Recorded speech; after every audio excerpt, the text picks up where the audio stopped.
A nuestro tiempo de tertulia este lunes 9 de marzo, saludando y también viéndoles a nuestros dos contertulios. Paco Canós, inversor y partner en CyberSea. Me encanta verte, muy buenas tardes, ¿qué tal estás? Parece que no te escuchamos, a ver si mis compañeros enseguida pueden solucionarlo. Déjame que salude a José Ignacio Gutiérrez de la Confederación de Cuadros y Profesionales. José Ignacio, buenas tardes a ti también, qué gusto me da verte, ¿qué tal estás? Buenas tardes y esperemos que sean unas tardes tranquilas con todo lo que está cayendo a nuestro alrededor. Paco, me están diciendo mis compañeros que tienes que desmutearte, que no se te oye. Inténtalo, a ver porque seguimos sin escucharte. Ahora, perfecto. ¿Qué tal estás? Dice José Ignacio que espera que tengamos una tarde tranquila. Yo ya no sé ni qué esperar ni qué desear, porque verdaderamente esto ya no sé si no tenemos la bola de cristal y es difícil prever si el conflicto va a durar poco, va a durar mucho. El impacto ya es evidente, no solamente por el precio del petróleo, que está acampando a sus anchas por encima de los $100, o si hemos tenido que repostar este fin de semana, ya lo hemos empezado a notar en los carburantes, en el precio de la gasolina, sino el impacto va a ser también terrible en la economía europea, la economía mundial, la inflación, que la teníamos prácticamente controlada, en las políticas monetarias de los bancos centrales. Estaba escuchando hace unos minutos que entraba en Bruselas en la reunión de ministros de finanzas de la zona euro al ministro español de Economía, Carlos Cuerpo, decir que todavía es prematuro poner encima de la mesa medidas para aliviar ese impacto económico, ese impacto en los bolsillos de los ciudadanos, como pasó con la invasión de Rusia en Ucrania, pero que esas medidas están ahí, que están vigilando y monitorizando toda la situación para, en el momento que vean que esto pues se nos descabala, pues empezar a actuar. Paco, ¿dónde estamos? Pues estamos donde estamos. Estamos en una situación que evidentemente pues crea incertidumbre. La incertidumbre crea pues incógnitas crean miedo. La cosa más miedosa del mundo evidentemente es el dinero, y a partir de ahí pues hay reacciones. Lo primero que hay que decir, yo creo, es que evidentemente, como cualquier otra guerra, uno puede saber cuándo se echa el primer pepino, por decir algo, y ni idea de cuándo va a ser el último, ¿no? Porque sabemos cómo se empiezan, incluso algunas ni sabemos cómo se empiezan, y mucho menos podemos decir exactamente cómo va a terminar. Ahora, también yo creo que hay que poner las cosas en su justo término. Si nos vamos hacia atrás y analizamos las guerras de los últimos 40, 50, 60 años,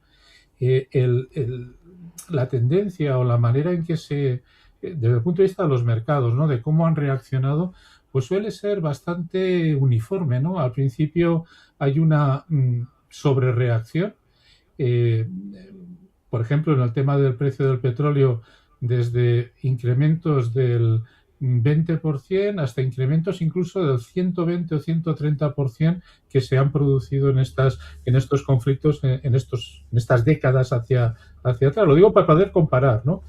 Y también es verdad que depende, obviamente, de si el país atacado es productor o no productor de determinadas cosas, como va a ser el petróleo, el gas natural, etcétera.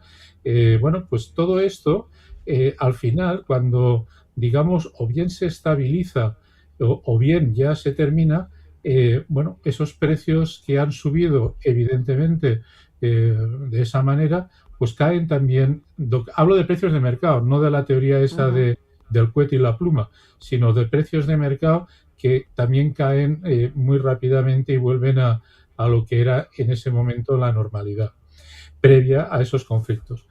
¿Esto va a suceder aquí? Pues como todo va a depender de cómo evolucione el tema, y sobre todo si al final esto se queda en un conflicto, vamos a llamarle regional.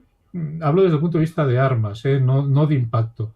Se queda en un tema regional, o si por el motivo que sea, se escala a otros países que, bueno, pues es una zona muy inflamable, no solamente por el petróleo, sino por el tipo de países que hay ahí, e incluso ya en el caso peor, que escalase a temas como pueda ser Europa, como pueda ser Rusia o incluso como pueda ser China. Si eso no es así, pues volverá a ese, bueno, pues esa cosa recurrente, esa manera de evolucionar recurrente que ha habido en las últimas décadas en otros conflictos más o menos similares. Si esto, digamos, deviene en un conflicto ya multinacional, cuando digo multinacional ya no de que haya varias naciones, sino que pertenezcan a regiones muy diferentes, como lo que hemos hablado ahora, entonces ya estamos hablando de otro tipo de conflicto que espero que nunca lleguemos ahí. José Ignacio. Sí, bueno, vamos a ver. El conflicto está muy localizado, lo que es geográficamente. Parece que no tiene por qué escalar fuera del entorno de Oriente Medio. Sí el impacto económico, porque las zonas económicas más afectadas ahora mismo es la zona asiática.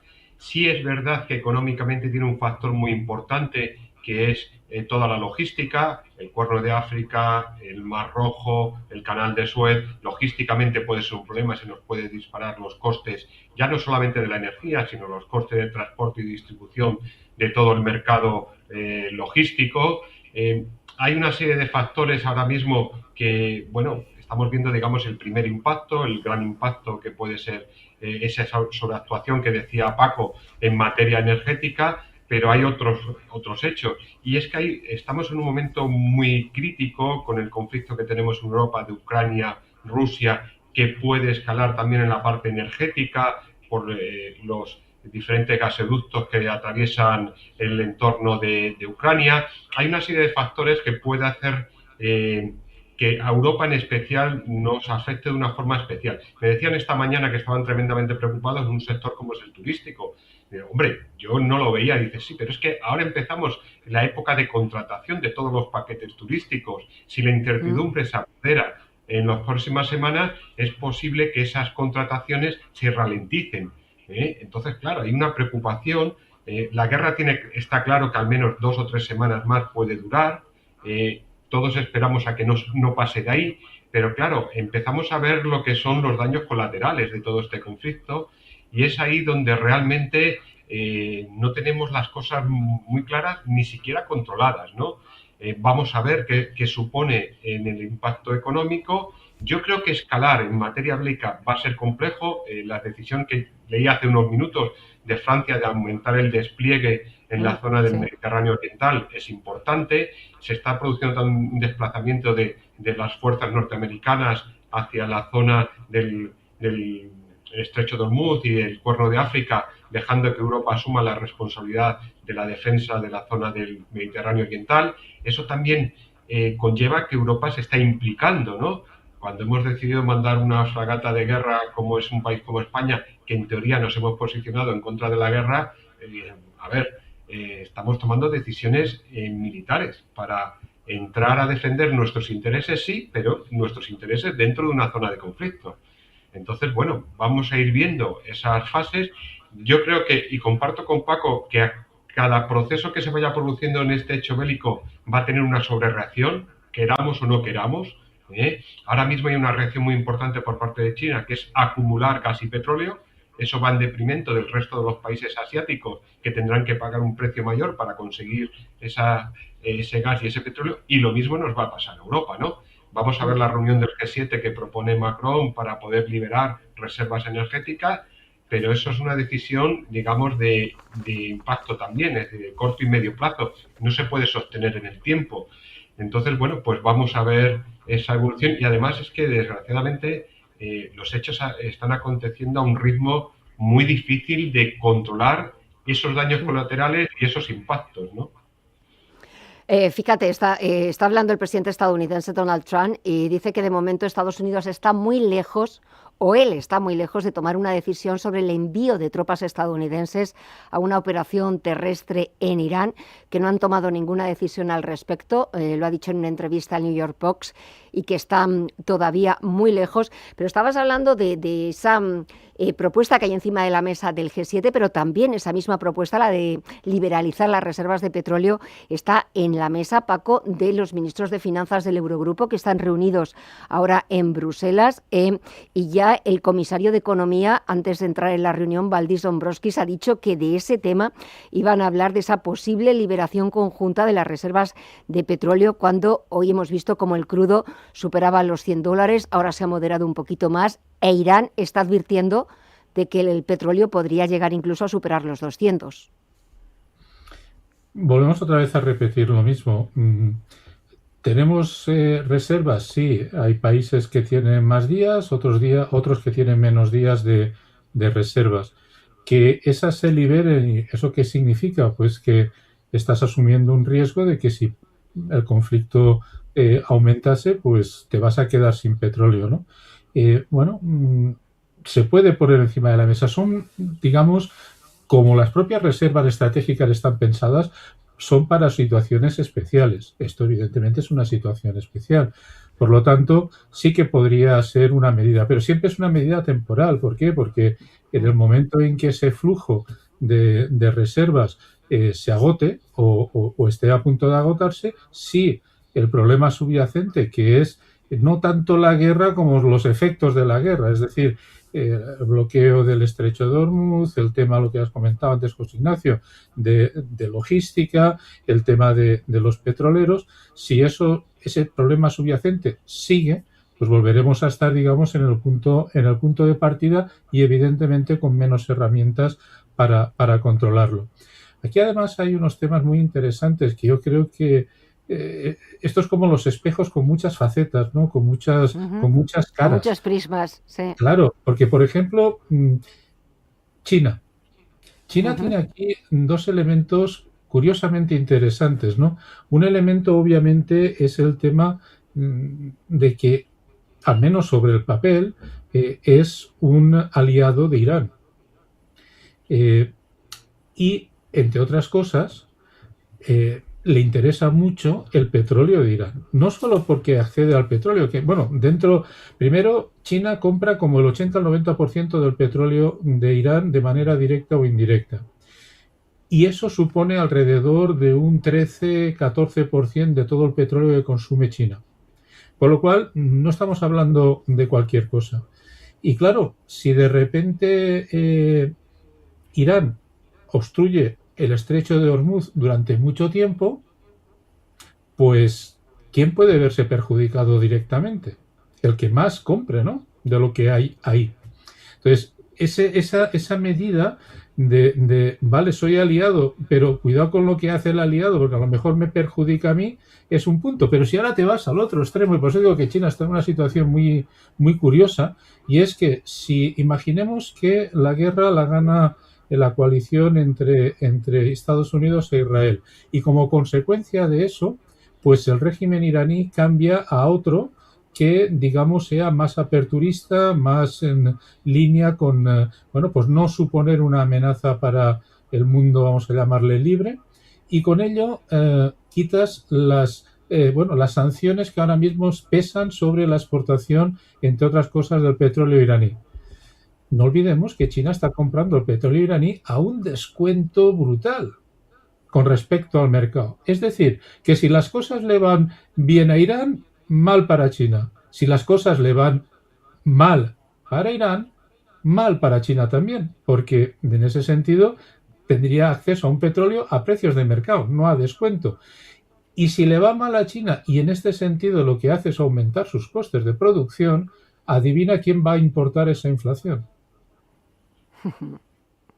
José Ignacio. Y Paco, hay un tema interesante. Si le va mal a China, le puede ir bien a Estados Unidos en este conflicto y de esta situación. Sí, José Ignacio, eso que estás diciendo es precisamente lo más interesante del tema. Hay gente que piensa que Trump está como una cafetera, ¿no? Pues a lo mejor hasta tienen razón. Pero si tú observas lo que se está sucediendo a nivel mundial, y sabiendo que el rival de Estados Unidos, geopolítica, estratégica, económicamente, lo que quieras llamarle, es China, lo que ha ido haciendo durante todas estas, temporadas, es perjudicar a China. Le ha quitado a Rusia, vale, sí, pero digamos que está mucho más debilitada económicamente. Venezuela, que también era aliado de China y le daba también petróleo, pues ya ves cómo está. Cuba, pues vete tú a saber cómo está. Toda la parte del Golfo que es Irán, pues fíjate cómo está. Quiero decirte, al final lo que está haciendo es que todas aquellas cosas que podían estar más en favor de China y que si fuese a concentrarse a Asia Pacífica le podrían generar ruido en su propia casa, las está eliminando. Adivinemos qué puede suceder justo cuando imaginemos que todo ese ruido lo haya eliminado. Claro, aquí existe, sí, existe un riesgo y es que China mueva pieza de forma sustancial y pueda apoyar a Irán, pero entonces perdería un mercado como es el mercado occidental. China no solamente es el mercado norteamericano, sino también el mercado europeo, es muy importante. El PIB chino, hay que recordar su estructura, aproximadamente el 40% es consumo propio, pero el 60% es exportación, y de esa exportación, más del 50% es hacia los países occidentales. Eso es importantísimo. Entonces, China está en una situación muy compleja en este momento, derivada de todas esas decisiones que Paco estaba poniendo encima de la mesa del señor Trump, ¿no? Y lo que está consiguiendo la política actual de la administración americana es debilitar la economía china, que de por sí ya venía de una crisis económica profunda derivada de la pasada crisis que tuvimos a nivel global, ¿no? Entonces, bueno, pues ese deterioro de la economía china, lo que ocurre es que tiene un riesgo también. Es decir, cuando un gran competidor como China tiene un problema, pues tendrá que mover ficha, ¿no? Y de todas las maneras China lo tiene complicado y complejo en esta situación. Aquí hay una clave importantísima y es cuánto va a durar este conflicto, qué consecuencias va a tener en ese espacio corto de tiempo que todos esperamos que sea, pero el día de mañana, ¿cómo se va a manifestar? Esta es una cuestión que preocupa y que ahora mismo a los mercados, lo estamos viendo cómo están reaccionando, porque los mercados no evalúan la situación, sino la perspectiva de futuro, ¿no? Uh-huh. Y es ahí donde estamos ahora mismo viendo, pues bueno, la evolución de los mercados ahora mismo, la incertidumbre, que es el peor enemigo de la inversión, y bueno, pues vamos a ver una vez más una semana tensa y compleja en todo lo que es el factor económico, ¿no? Sin entrar en el factor bélico, solamente el factor económico. No, que ya es bastante. Pero sí que faltan 5 minutos y sí que quería también un poco mirar a cosas más nacionales, porque este domingo hay otra cita, elecciones en Castilla y León, Paco. Bueno, seguimos con, ¿cómo era? La tournée de elecciones autonómicas y demás, ¿no? Bueno, esta es una y vamos a ver qué sucede. Digamos que al final esto es como bueno, pues no sé, por llevarlo al fútbol, pues como los distintos partidos de la liga, ¿no? Pues ahora, y que siempre juegan los mismos. Entonces, el tema es cómo van a quedar y los dimes y diretes y cómo intenta cada uno, pues, arrimar el ascua a su sardina, ¿no? Desde el punto de vista, pues, por ejemplo, el Partido Socialista intentando movilizar a la gente que puede sentirse desmovilizada a través de, posicionarse en temas que efectivamente piense que le pueden movilizar, ¿no? Como el tema de Irán, el tema de Estados Unidos, etcétera. Después tenemos el tema de Vox, ¿no? Es decir, oye, es curioso que quiera cada vez tener más votos, que me parece muy, muy, muy loable, pero parece que no quiere mojarse en gobernar, no quiere que se le vea las decisiones que puede ir tomando cuando tiene, digamos, responsabilidades de gobierno. Pues no sé muy bien por qué, ¿no? Bueno, o sí que sé por qué, pero que digamos que no es razonable que quiera votos, pero no quiera por otro lado responsabilidades de gobierno. Y el PP, que bueno, pues como es un gran especialista estoy siendo irónico, un gran especialista en la comunicación, pues parece que muy irónico está siendo. Es infalible en meterse en todos los charcos, ¿no? Bueno, pues con esos mimbres... No, con esos mimbres... Nos espera un fin de semana divertido. No, ya sí, interesante. José Ignacio, venga, que me queda un minuto. Sí, parece que vamos a repetir un poco el esquema electoral. No olvidemos que la comunidad de Castilla y León fue el primer sitio donde Vox apuntó una subida importante en las pasadas elecciones. Vamos a ver si consolida ese proceso. Vamos a ver si influye ese eslogan de no a la guerra en estas elecciones el domingo, si ya ha calado en el voto de izquierda y si lo moviliza. Yo creo que el Ajá. resultado del domingo puede incluso condicionar lo que desde Moncloa decidan en los próximos meses. Incluso podría derivarse, si hay un buen resultado por parte del Partido Socialista, en un adelanto electoral y poder, de alguna manera, significar esa posición del no a la guerra que ha asumido el presidente del gobierno, que va a durar un tiempo. O sea, pensemos que ese no a la guerra no va a durar mucho. Entonces, No. el domingo pueden decidirse muchas cosas. Bueno, pues señores, y el lunes tenemos cita, Paco, José Ignacio, para ver lo que ha pasado en esas elecciones autonómicas y, por supuesto, todo lo que vaya pasando de aquí al próximo lunes en el escenario geopolítico. Paco, José Ignacio, gracias por estar ahí, gracias también por veros, que paséis buena semana y hasta el próximo lunes. Un abrazo fuerte a los dos. Hasta pronto. Un placer y un saludo. Adiós. No.